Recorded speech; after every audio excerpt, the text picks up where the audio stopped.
با گذشت 3 شبانه روز نزدیکان خورشید فوزلوف روزنامه‌نگار تاجیک نمیدونند او چرا در بنای اداره امنیت شهر پنجکند قرار دارد و کسی هم به آنها شرح نمیدهد که سبب بازداشت او چیست. یکی از نزدیکان خورشید فوزلوف روز 9 مارس سال 2023 در صحبت با از پلوس گفت مسئول از شعبه امنیتی شهر پنجکند وعده کرده بود که شام 8 مارس او را رها میکنند، ولی پس از نصف روزی 8 مارس طلب کردند که تلفن و کامپیوتر شخصی و لباسش رو بیاریم.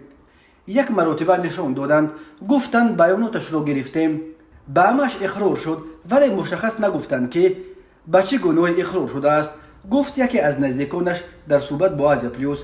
عزیزا نومانووا مادر خورشید فوزلوف هم در صحبت با از پلوس تصدیق کرد که فرزندش رو دیده است، ولی امکان صحبت ندادند.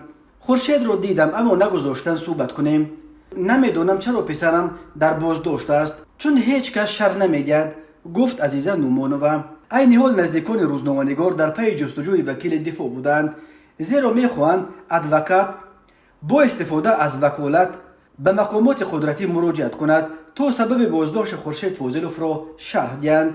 با گذشت 3 شبانه روز مقامات بازداشت او را شرح نمیدهند و کوشش‌های از پلوس نیز برای دریافت شرح رسمی به نتیجه انجام یافت. شورت انورزاده سردار شعبه کارهای داخلی شهر پنجکند روز 7 مارس بعد شنیدن سوال درباره احتمال بازداشت خورشید فوزلوف گفت من او را نمیشناسم و گوشک را گذاشت. طبق طلبات قانونگذاری تاجیکستان مهلت بازپرسی گمانبر شده از لحظه بازداشت 48 ساعت بوده. بعد آن بازداشت شده یا باید آزاد گردد یا نسبت به او رسما عیب اعلام کرده شود. همچنین طبق طلبات قانون نفر بازداشت شده از لحظه بازداشت به وکیل دفاع دسترسی داشته باشد.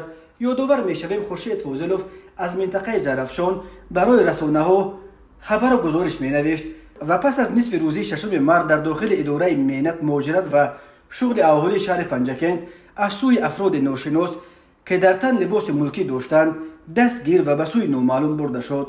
نزدیکان ژورنالیست گفته بودند بعد پرسجو معلوم کردند که او در اداره امنیت شهر است و مسئولان آن وعده کرده بودند که بعد بازپرسی جوابش میدهند، ولی طور دیده می شود او تا حال در بنای این اداره است و معلوم نیست که به نزدیکی آزاد میکنند و یا او به کدام جرم گمانبر است. خورشید فوزلوف که 37 سال دارد، صاحب 3 فرزند است، بیشتر با رسانه‌های مستقل همکاری داشت و در موضوعهای اجتماعی از منطقه زرافشان مواد و گزارش تهیه می‌کرد.